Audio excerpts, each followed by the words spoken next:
Saya Siniwati Fatika Sari. Saya Sepia. Kami dari kelompok 6 dari kelas 21 Sastra Inggris B. Hari ini kami akan melakukan wawancara berlokasikan di Taman Sari, Pangkal Pinang. Berdasarkan Undang-Undang Nomor 32 Tahun 2009, pengelolaan lingkungan hidup adalah upaya sistematis dan terpadu yang dilakukan untuk melestarikan fungsi lingkungan hidup dan mencegah terjadinya pencemaran dan atau kerusakan lingkungan hidup yang meliputi perencanaan, pemanfaatan, pengendalian, pemeliharaan, pengawasan, dan penegakan hukum.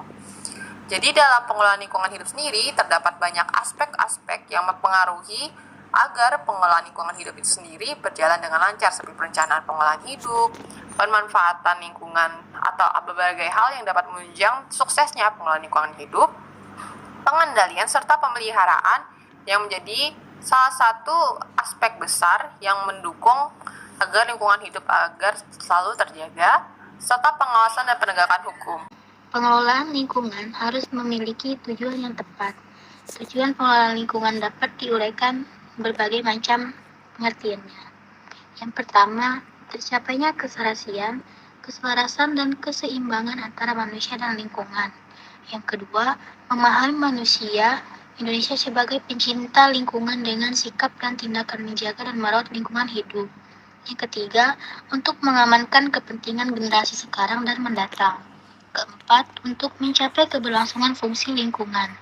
Yang kelima, penggunaan sumber daya secara bijaksana. Dan yang keenam, perlindungan negara kesatuan Republik Indonesia terhadap pengaruh usaha atau kegiatan yang merusak lingkungan hidup di luar wilayah negara. Menurut saya sendiri, pengelolaan lingkungan hidup adalah kesadaran dalam memelihara atau melestarikan lingkungan. Nah, hal ini dilakukan agar dapat memenuhi kebutuhan manusia dengan sebaik-baiknya. Dengan kata lain, agar lingkungan itu dapat dimanfaatkan manusia dengan sebaik-baiknya, misalkan tempatnya maupun sumber daya alamnya. Nah, setiap orang berkewajiban untuk menjaga kelestarian lingkungan hidup, serta berkewajiban untuk menanggulangi pencemaran dan kerusakan lingkungan hidup. Kita semua memiliki kesempatan yang sama untuk berpartisipasi dalam pengelolaan lingkungan. Pelaksanaannya dilakukan dengan cara seperti meningkatkan pemberdayaan masyarakat, di mana pemberdayaan masyarakat ini merupakan prasyarat untuk bekerja sama dengan pemerintah dan pelaku pembangunan lainnya untuk mendorong pemberdayaan masyarakat sebagai pelaku pengelolaan lingkungan.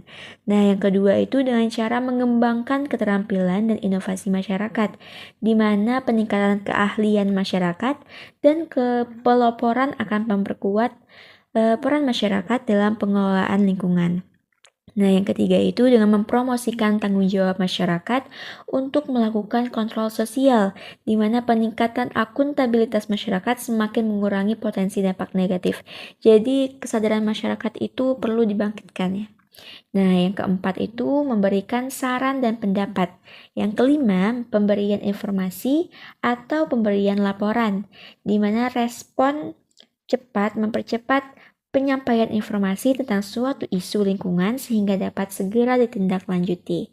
Nah, itulah dari saya mengenai pengelolaan lingkungan hidup. Selamat pagi, Pak. Ya, pagi. Jadi dari kami dari Universitas Bangka Belitung, jurusan Sastra Inggris, kebetulan kami mendapat tugas dari mata kuliah Dinamika Pembangunan Berkelanjutan untuk menanyakan tentang suatu pertanyaan kepada masyarakat. Jadi sebelumnya dengan Bapak siapa? Saya nama Bapak Abu Hanifah. Asal dari mana? Tinggal dari Kelurahan Upas Indah, Jalan R.E. Mata Dinata. Kelurahan Upas Indah, itu. Jadi langsung saja ke pertanyaannya ya Pak. Jadi kami menanyakan tentang pertanyaan, apa yang Bapak ketahui tentang pengelolaan lingkungan hidup? Kalau masalah pengelolaan lingkungan hidup ini yang jelas, yang pasti ya, itu masalah kebersihan kita. Karena setahu saya di daerah kita ini, terutama di Taman Sari ini, belum begitu maksimal untuk kebersihannya. Karena saya lihat bangunannya masih bagus-bagus tapi tidak terawat. Teratur rapi teraturnya, cuma tidak terawat. Jadi banyak yang saya lihat masih efek dari bangunan dari segi bangunannya juga bagus, namun untuk pemeliharaannya tidak bagus. Jelas dan pasti itu. Nah, itu masalah untuk lingkungan hidupnya, untuk masalah kebersihan ya. Nah, kalau masalah lain yang boleh tanya silakan, mau tanya kalau masih ada bisa saya jawab. Mungkin seperti mungkin contoh pengelolaan yang baik, pengelolaan lingkungan hidup yang baik itu mungkin seperti apa ya Pak? Kalau menurut pendapat saya sih, kalau untuk lingkungan yang baik ini yang jelas, ya udah pasti itu masalah kebersihan lah. Karena kita pribadi juga kalau kita nggak bersih, kotor, walaupun pakaian kita jelek, kalau kita rapi, insya Allah bagus pemandangannya. Nah, kayak gitulah ibaratnya. Jadi menurut saya, itulah yang harus dianjurkan lebih awal, kebersihannya. Ya kan? Sayang saya lihat bangunan ini bagus semua di sini. Kan? Kalau dipikir udah berapa miliar habisnya di pemerintah. Tapi ya itu tadi, perawatannya kurang jelas itu. Nah, itu aja, teman. Terima kasih Pak untuk pendapatnya. Seperti reboisasi, penanaman hutan kembali, adapun penanaman hutan bakau di sekitar pantai contohnya. Selamat pagi Pak, Kak. Jadi saya Viola, saya dari Universitas Bangka Belitung, jurusan Sastra Inggris. Saya ingin menanyakan untuk bertujuan mengerjakan mata kuliah Dinamika Pembangunan Berkelanjutan. Sebelumnya dengan Kakak siapa? Janu, Ya. Jadi Kakak dari mana? dari Lapas Anak. Oh, Lapas Anak. Jadi kami ingin menanyakan pertanyaan tentang apa yang Kakak ketahui tentang pengelolaan lingkungan hidup menurut perspektif Kakak.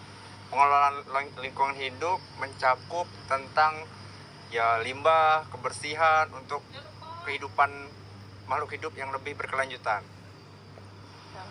Terima kasih Kak. Jadi saya Viola, saya dari Universitas Bangka Belitung, jurusan Sastra Inggris. Jadi dalam bertujuan untuk mengerjakan tugas Dinamika Pembangunan Berkelanjutan, saya ingin menanyakan wawancara singkat kepada Kakak. Jadi sebelumnya dengan Kakak siapa? Kenalkan, nama saya Bapak Syarifuddin. Bapak Syarifuddin, dari mana asalnya? Berasal dari, kalau instansinya dari Lembaga Pembinaan Khusus Anak Pangkal Pinang. Jadi langsung saja ya Pak ke pertanyaannya. Jadi saya ingin menanyakan tentang apa yang Bapak ketahui tentang pengelolaan lingkungan hidup. Untuk pengelolaan lingkungan hidup, di mana kita terkhususnya ya untuk mahasiswa ini ya harus lebih ke masyarakat tuh mengenai masalah sampah kan.